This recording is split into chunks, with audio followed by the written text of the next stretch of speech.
аялал жуулчлалын 7 хоног гээд зарлаад явж байна те. Ерөн зүгээр хандлагаас харахад за аялал жуулчлалын салбарыг өмнөхтэйгээр харьцуулахад хүмүүс хэр их ойлгож байна. Хандлагууд ямар байна? За хандлага гэх юм бол яг нэгдүгээрт ковид-19 цартгалын дараа нийтэд маш хэмжээгээр өөрчлөлт ер нь аялал жуулчлалын салбарт орсон байна. Ялангуяа маш олон тооны залуучууд манай аялал жуулчлалын салбарт бол орсон байна л да. Тэгэхээр энэ бол өөрөө яг энэ ер нь аялал жуулчлалын салбар ч өөрөө хүн төвтэй салбар шүү дээ. Хүний үйл ажиллагаан дээр явдаг зочд буудал, аялал жуулчлалын одоо компаниуд, жуулчны баазууд гэдэг ч юм уу. Тэгэхээр энэ дээр бол маш том өөрчлөлт бол нэгдүгээр болсон байна. За хоёрдугаарт нь бол сүүлийн 2-3 жил бид нэр ер нь ковидын дараа хамгийн хурдан хугацаанд яаж олон жуулчд авчирч энэ аялал жуулчлалын унсан бизнесийг хөдлөхгүй гэдэг энэ стратеги дээр энэ тактик дээр нэлээд илүү ажилласан.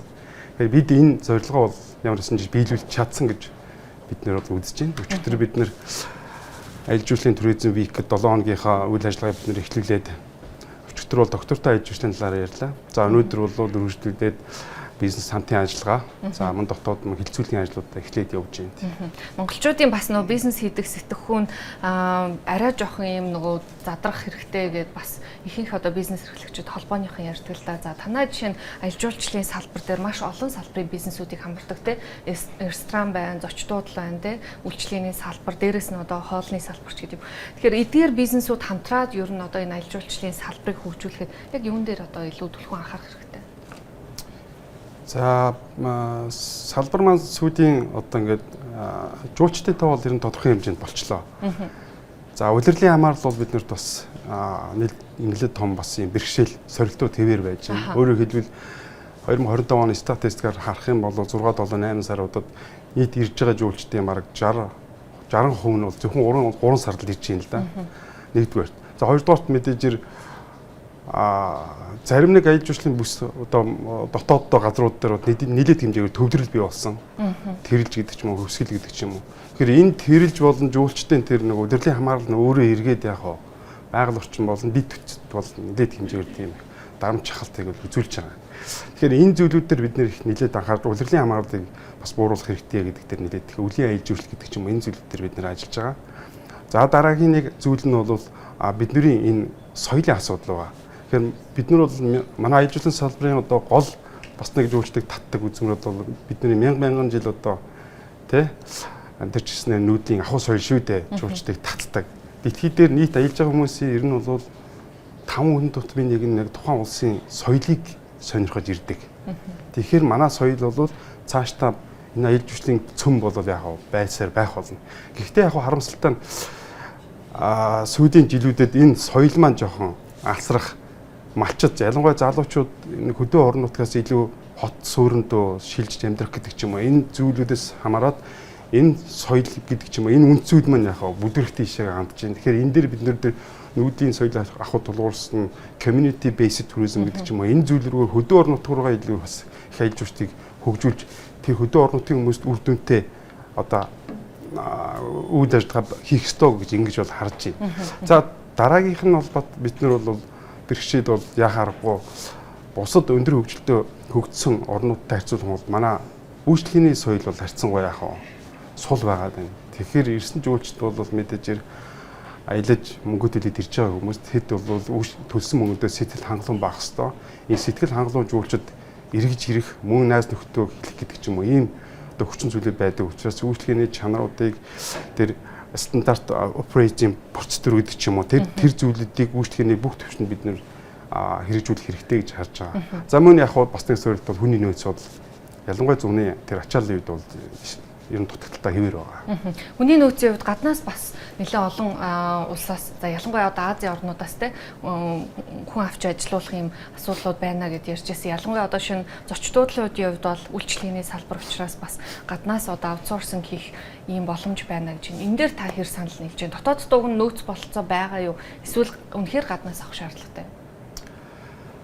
Зуны 3 сард одоо жуулчны баазууд гэдэг ч юм уу ресторан тэр нөгөө ялангуяа үйлчлэгээний газрууд дээр яхаарахгүй мэрэгжлийн боловсон хүчин бол илэрхий дутагдж байна.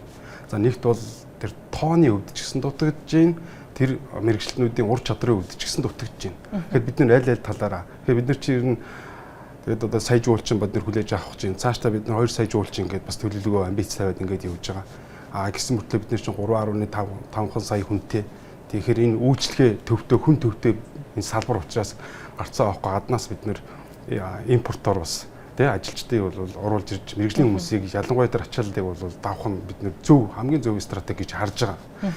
За жишээлбэл Тайланд, одоо Филиппин гэдэг ч юм уу тэндээс яг тэр жуулчлалын үйлчлэгээний ажилт нөө жуулчны бааз дээр тэр бас хариуцж ажилладаг хүмүүсийг ингээд авч ирж ажиллах юм бол бид нэр тэр одоо оргил ачааллыг бол яг үр дүнтэй үйлчлэгээний чанараа барьж давж гарна гэж ингэж бол харж байгаа.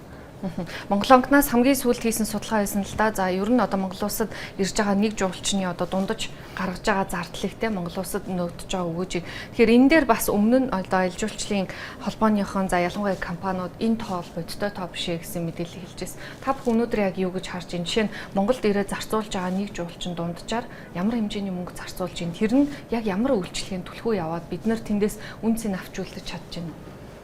Аялал жуулчлалын салбар өөрөө нөгөө эдийн засгийн маш олон салбаруудад хүрдгээр онцлогтой тийм. Жирийн нутгийн одоо малчин иргэдээс эхлүүлээл банк санхүүгээд бүхэл салбарт тэр жуулчны орсон мөнгө нь бол ингээд буцаж нэвчиж хингэлж идэг. Тэр утгаараа бол ирсэн Монголд ирсэн нэг жуулчин, Монголд ирсэн нэг зочныг бид нар юу гэж үзэх ёстой гэвэл нэг хэрэглэгч гэж үзэх хэрэгтэй. Нэг хэрэглэгч. Ирээд эдгээр бүхэл үйлчлэгийг авч байгаа шүү дээ. Тэр 850 мянган одоо тооны хувьд бол бас яг салбарын дунд бас тий янз бүрийн маргаан гэдэг ч юм уу тийм зүйлүүд байгаа. Гэхдээ энэ тоо ямар утгатай тоо вэ гэвэл ер нь нэгдсэн үндэсний байгууллагад ирэх аялал жуулчлалын байгууллагаас гаргасан яг аргачлалын дагуу 24 тооцоолсон 24 цагаас дээшээ нэг улсаас нөгөө улс руу аялж байгаа хүмүүсийг одоо жуулчин гэж тооцно гэдэг энэ хүрээнд бид нэр яг ярьж байгаа.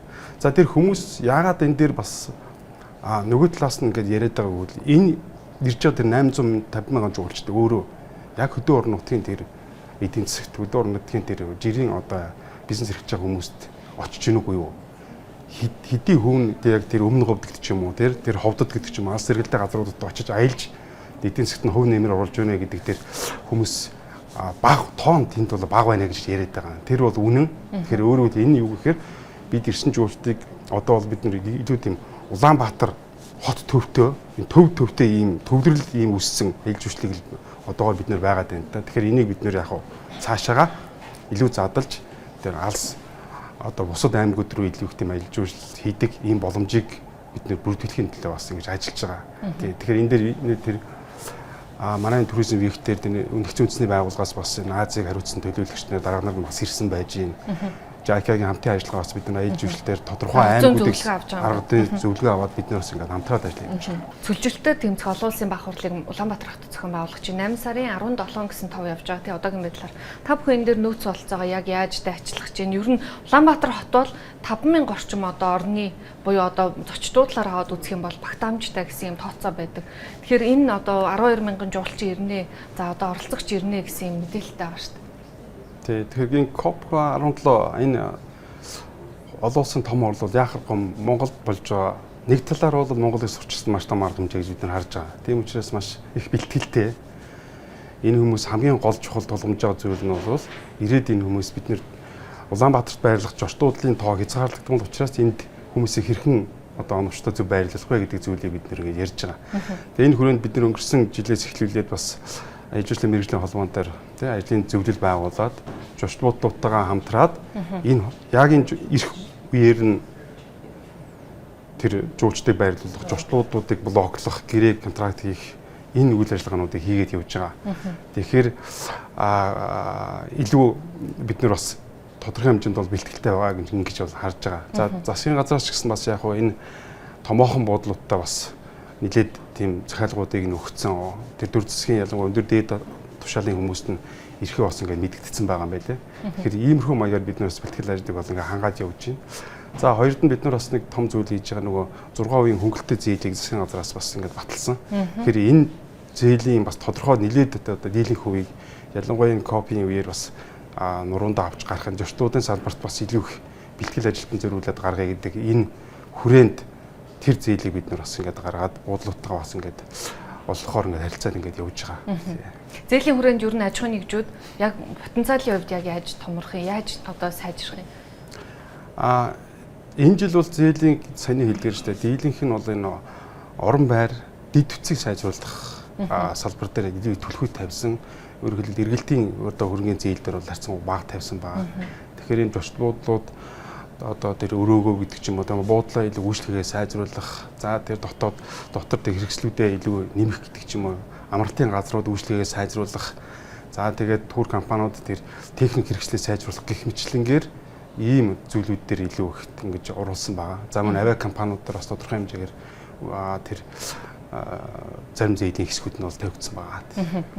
За одоо сая ингээ ойрхон дорндод болж байгаа нөхцөл байдлаас харах юм бол ерөнхийдөө ойрхон дорндын бүс нутгуудад байгаа жуулчдад бол маш том хүндрэл үүслээ. За маш олон одоо нислэгүүд цуцлагдсан. Тэгээ хэдэн мянган нислэг цуцлагдж байна. Одоо Дубайд хэд одоо жишээ маш олон жуулчд бол гатсан байдалтай. Тэгэхээр ер нь яг иймэрхүү одоо эрсдлийг тооцоолоод аваад үзэх юм бол энэ одоо эрсдэл нь бас Монголын аялал жуулчлалын салбарыг хөгжүүлэх нэг боломж байж болох юм а гэдэг зарим одоо судлаачид хэлж байна. Та бүхэн энийг яг юу гэж харж байна нөхцөл байдлыг? Тий, би бол бас ер нь санал нэг байгаа. Тэгэхээр яагаад вэ? Одоо дэлхийд даяараа бас энэ ойрт орондын энэ дайнтай холбоотой бас тодорхойгүй байдал үүсчлээ шүү дээ. Гэхдээ аялал жуулчлалын салбар бол хамгийн төсвөртэй эдийн засгийн салбаруудын нэг. За хүмүүс тухайн бүс нутг руу аялахаа болдог бол нөгөө өөр бүс нутг руу яах вэ? Аяллаа үргэлжлүүлсээр л байдаг. За мэдээжээр тодорхой хэмжээнд урсгалд бол нийтэд тодорхой хэмжээнд нөлөөлнө. За манайд ирж байгаа жуулчдын нийт нөгөө улсуудын бүтцийг нь аваад үзэх нь бол ер нь бол 80% нь баг энэ ойрхон бидний 3 цаг 5 цагийн орнууд байдаг байхгүй. Орос, Хятад, Солонгос 3 бол баг 70-80% эзэлж байгаа. Энэ утгаараа манайд бол тийм их сөргөөр бол би нөлөөлнө гэж ингэж харахгүй байгаа. Харин бид нэр энэ ойрхон дорндоос хол байгаа учраас яг илүү тийм давуу тал болж наашаага Монгол руу ирэх жуулчдын доо ялангуяа тэр Япон гэдэг ч юм уу Солонгос гэдэг ч юм уу тэр улс орнуудаас бол жуулчдын доо нэмэгдэнэ гэж ингэж бол харж байна. За тэгээ өнөөдөр урилга хүлээн авч хүрэлцэн ирсэн танд маш их баярлалаа. Баярлалаа таа.